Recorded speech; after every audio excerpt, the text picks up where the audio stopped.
اسلام اس چیز کی اجازت دیتا ہے۔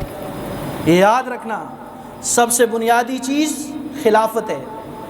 امریکہ کے اندر بھی مسجدیں ہیں، لوگ نماز پڑھتے ہیں، کافر ملکوں کے اندر بھی ہیں، کسی کو ہماری نماز سے مسئلہ نہیں ہے، ہمارے روزے سے مسئلہ نہیں ہے، بلکہ روزے جب کرتے ہیں وہ ڈسکاؤنٹ لگا دیتے ہیں رمضان۔ حج سے مسئلہ نہیں ہے، اگر مسئلہ ہے تو کس سے ہے؟ خلافت سے ہے، کہ یہ خلافت کے لیے کہیں دوبارہ کھڑے نہ ہو جائیں، کیونکہ جب خلافت آتی ہے قرآن و سنت کا نظام نافذ ہوتا ہے۔ پوری دنیا میں کسی کی جرت نہیں ہوتی کسی مسلمان کی طرف آنکھ اٹھا کر دیکھ سکے۔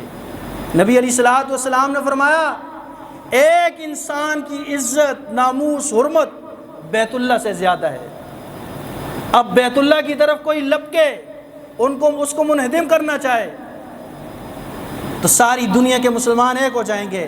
تو جہاں مسلمانوں کو خون رس رہا ہے، مسلمانوں کی زندگیوں کے چراغ گل کیے جا رہے ہیں، وہاں مسلمان کیوں ایک نہیں ہو رہے ہیں؟ بلکہ مسلمان حکمران ان کا ساتھ دے رہے ہیں، اسلحہ سپلائی ہو رہا ہے، ان کے ملکوں سے ہو کر چیزیں جو ہے نا اسرائیل تک پہنچ رہی ہیں۔ یہ اصل چیز جو ہے خلافت ہے۔ جب خلافت آتی ہے وہ دشمن کی آنکھوں میں آنگیں ڈال کر بات کرتی ہے۔ نبی علیہ الصلوۃ والسلام نے فرمایا اگر مشرق میں کوئی مسلمان تکلیف میں ہو، مغرب والوں پر بھی فرض ہو جاتا ہے کہ اس کو اس تکلیف سے ہٹائیں اور اس مصیبت سے نجات دلائیں۔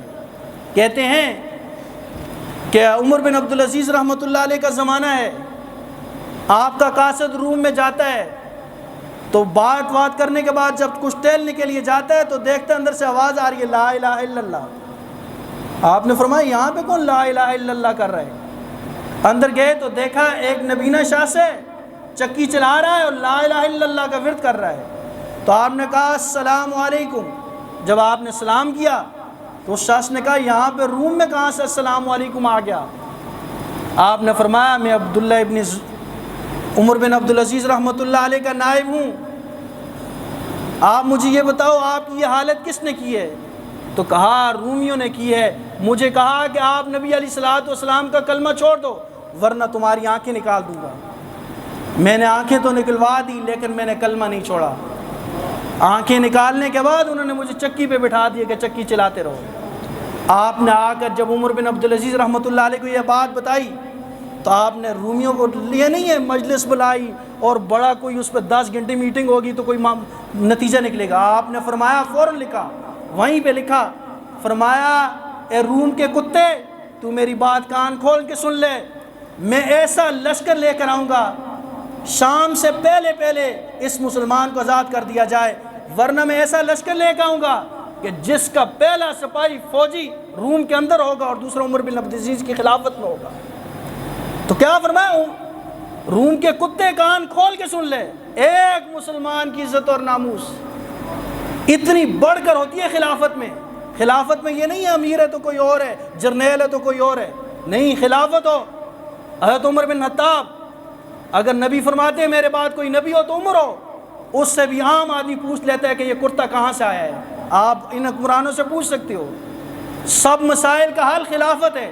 اور یہ یاد رکھنا خلافت کے احیاء کے لیے، خلافت اعلیٰ منہاج النبوہ کے قیام ہر مسلمان پر فرض ہے۔ اگر ہم نے اس کی کوشش نہ کی، کل قیامت کے دن اللہ رب الجلال ہم سے پوچھے گا کہ میں نے تمہیں جوانی دی، ہر چیز دی، تم نے میرے دین کے لیے کیا کیا، میرے قرآن کے اور حدیث کے نفاذ کے لیے کیا کیا؟ تو یہ سوال ہے۔ نبی علیہ الصلوۃ والسلام نے فرمایا جو شخص شہادت اور جہاد کی نیت نہیں کرتا، فرمایا یہودی ہو کے مرے، عیسائی ہو کے مرے، میرا اس سے کوئی تعلق نہیں ہے۔ تو ہر مسلمان کے اندر جذبہ جہاد بھی ہونا چاہیے اور شہادت کا شوق بھی ہونا چاہیے اور خلافت کے احیاء کے لیے ہر کوشش کرنی چاہیے۔ امام حسین جیسے عظیم انسان اپنا خون پیش